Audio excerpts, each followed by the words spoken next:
everybody. Hope everyone from Brindley Primary School is doing really well at the minute, okay? I'm going to carry on reading some more of Rooftoppers to you today. We're going to start looking at chapter 13 for you, okay? The next night, Sophie began training. She worked harder than she had ever worked in her life. She did sit-ups and pull-ups on the door frame. She practiced balancing on one leg with her eyes closed again and again. Her first effort was 7 seconds. Her hundredth was 1 minute and 42 seconds. She ran barefoot back and forth across the rooftop and sang under her breath to keep away the pain.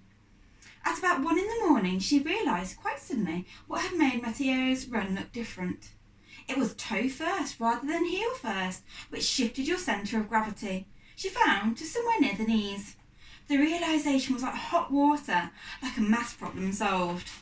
At 2 in the morning, the boy appeared.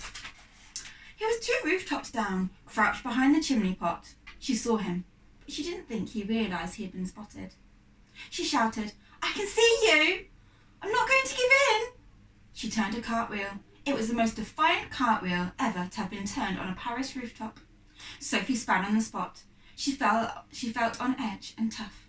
It was unlikely, Sophie thought, that her muscles had grown stronger. She had a feeling that took months. It was more that she needed now to use them, and they had woken up for her. They felt as a cat's muscles feel, more twitching and more ready. Muscles, she thought, are a thing worth having. They make the world easier to reach.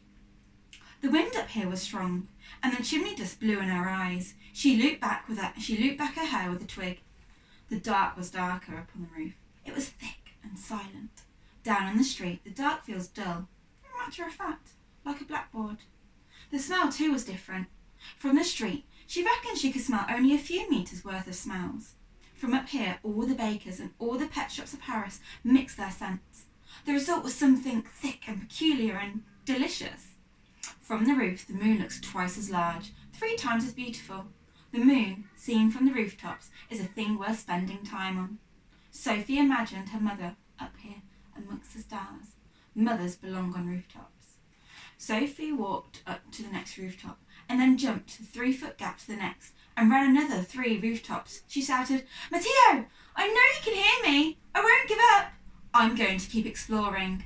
Then, tentatively, feeling foolish, Sophie called it into the night, "Pax! Friends!"